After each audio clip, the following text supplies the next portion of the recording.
Good morning, friends. We welcome you to Dalal Broacha's web series on our experiences of handling crisis.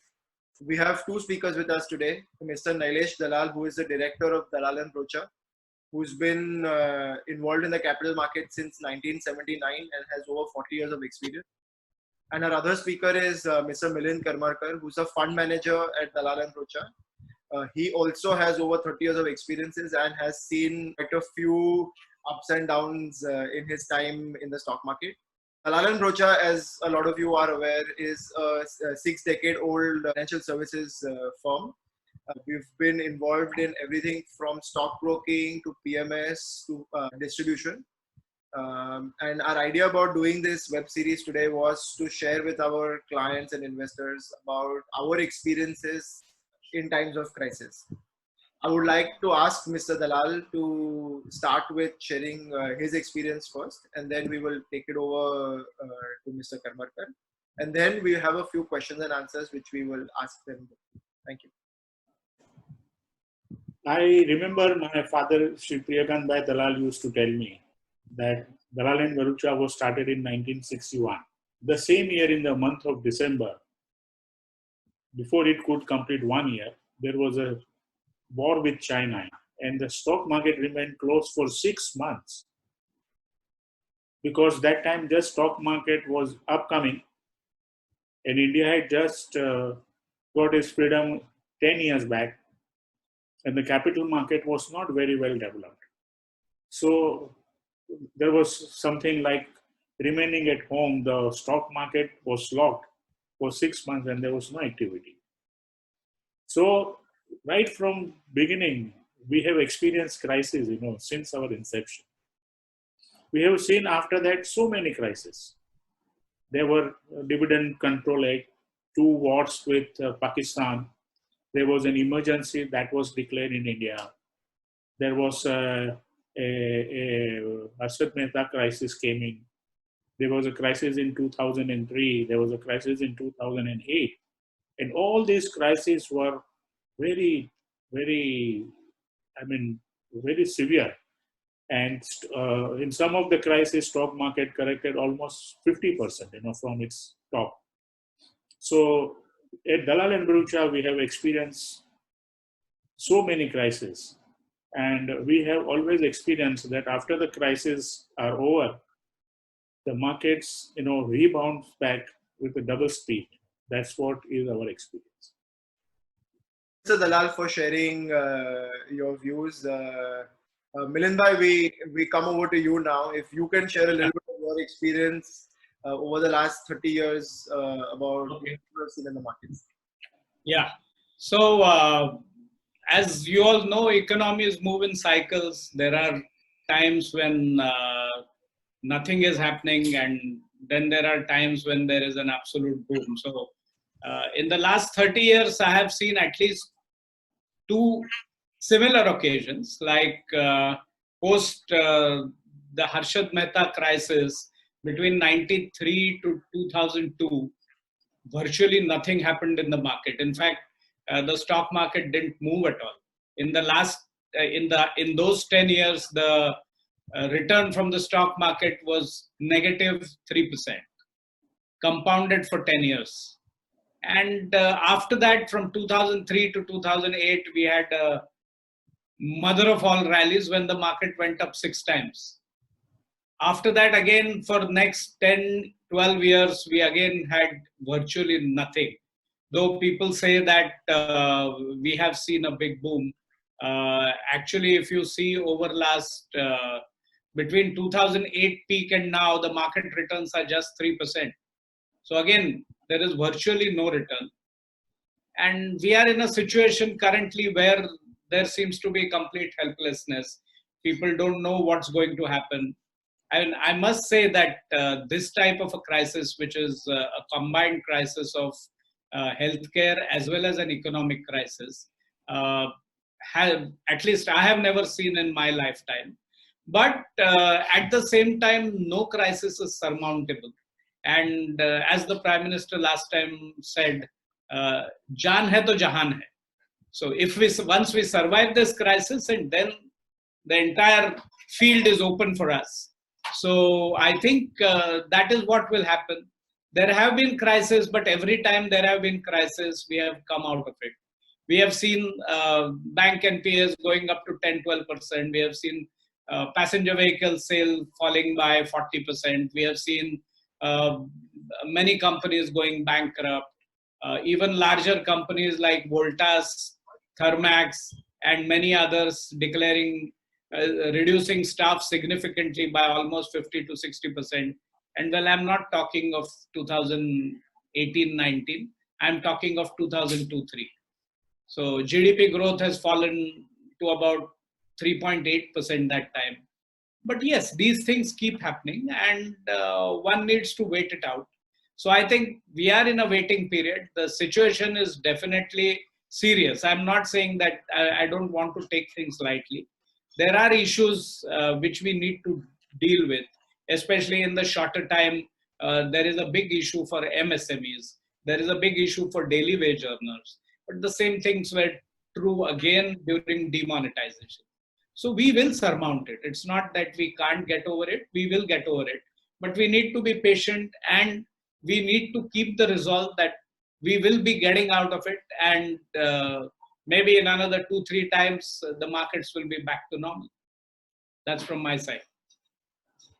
Thank you very much, Milind bhai, for sharing your views. We have a couple of questions that we wanted to ask you so that we can make this session more interactive. In your opinion, how is this crisis different from the global financial crisis of 2008? Obviously, like you mentioned that while that was only a financial crisis, this is both a pandemic, a health pandemic, as well as a economic crisis combined. But in 2008, we saw the markets fall 50%. And then obviously the subsequent 12 months saw a strong recovery. How do you think this time is different? So obviously we have seen the market already fall by nearly 30%. There is a health crisis, lots of jobs are being lost. But looking at things, I don't think jobs are actually lost. These jobs will come back whenever the economy starts, and which I think should happen in next 2 to 3 months. So once that happens, jobs will start coming back. But yes, there will be a combined issue of loss, significant loss of jobs, along with a financial issues for banks and financial system in India. But this time, the effort by the government, or the push by the government as well as the Reserve Bank, is far, far greater than what we have seen in 2008. So I think we will be able to get over these things and recover. The recovery will not be V-shaped, but the way I see it is that the market may stagnate for some time, and then going forward we will see a slow recovery. The recovery probably will take speed after the month of September. So in the second half of financial year 2021, I see the pace of economic recovery increasing rapidly, and 22 should be a normal year. Thank you, sir. What sectors and companies should one watch out for, in the post-recovery of COVID-19? So it's like this, that I don't think that because of coronavirus, there will be a drastic change in the human behavioral pattern. But as I see it, I think India will change for the better, in the sense that in all probability, all of us will inculcate a little more discipline than what we had earlier. So that will definitely be there. But at the same time, the habits normally don't change so fast. So the sectors in all probability will remain same. India will continue to be driven by consumption and increasing per capita income. So coronavirus doesn't take away the fact that India is a story of young population. India will continue to remain a story of increasing per capita income. So whatever sectors are benefited by increasing per capita income will continue to drive the economy. Though I know that next couple of quarters may not be that good for these companies, because this sector, especially consumption, is hit directly, especially when the personal incomes tank. So that is going to happen in the next couple of quarters. But going forward, I think these are the quarters, these are the sectors which will drive the economy. The other sector which I think could be interesting is the pharma sector. For pharma, in the sense, if one has to take probably the health sector as a whole, because healthcare will take precedence over lots of other things globally, and that is where Indian pharmaceutical companies can have their say. A lot of people say that pharma companies have moved up. Most of them are at 52-week high, which is correct. But if you see last 5 years, I think they are at about 30 to 40% discount than what they were in 2014-15. So they have virtually not gone anywhere for 5 years. But if you see last couple of months, or last 1-2 quarters, they have been showing a growth returning to them. And I think that is one segment which one will have to look out for. In addition to that, there are insurance companies, especially health insurance, because there will be a significant awareness about health insurance in India. And this sector can also do well, whether it's life insurance or health insurance. And in addition to that, hospitals. So healthcare as a whole is likely to do well, where increasing per capita income is also going to drive this sector. But one will have to look at this sector and invest in it at the right time. Very well said, sir. Coming to the next question. A lot of investors in today's time want to know what would be the ideal asset allocation. Whether should one be looking at fixed income, whether one should be looking at gold, how much of your allocation should be to equities. If you can share a little bit from your experience in how the investor should position their portfolio. So I think equity allocation should be as much as it does that you don't lose your sleep if the markets fall by 30%. So that is because that will change from individual to individual. But ideally, if you look at it, I think for a younger population, a higher exposure to equities is what I would recommend.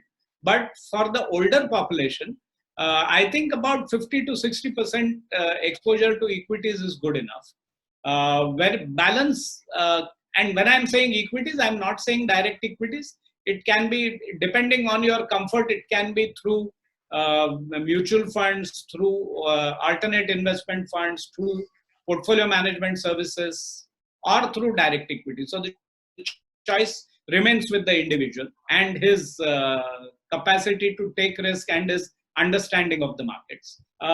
As far as fixed income is concerned, I think the retail investor was always looking at higher yield. I am slightly wary of extreme high yields. So I would suggest that when you are investing in fixed income, safety is the most important thing. So look for safety. Do invest something in Reserve Bank bonds. Do invest something in government securities. Even retail investors can invest in government securities. And of course, some in private sector bonds, so that your portfolio of bonds is also well balanced. So please don't go only for yield. Look at safety as well. That is what I would suggest. And so about 50 to 60% in equities and balance in debt. Gold as an investment, I normally don't recommend. Though it's a fact that whenever there is a crisis in the world, the prices of gold always go up. But over a longer period of time, at least when I'm saying longer period, it's about, say, 25, 30 years lower return than public provident fund. Thank you, Milind bhai. I believe that was all the questions that we had time for today. For our audience, this is the first of many webinar series that we are planning to hold. We will be taking a different range of topics. Thank you very much for taking time to listen to us today. We hope you and your family stay safe, and we hope this crisis gets over quickly. Thank you very much, everyone.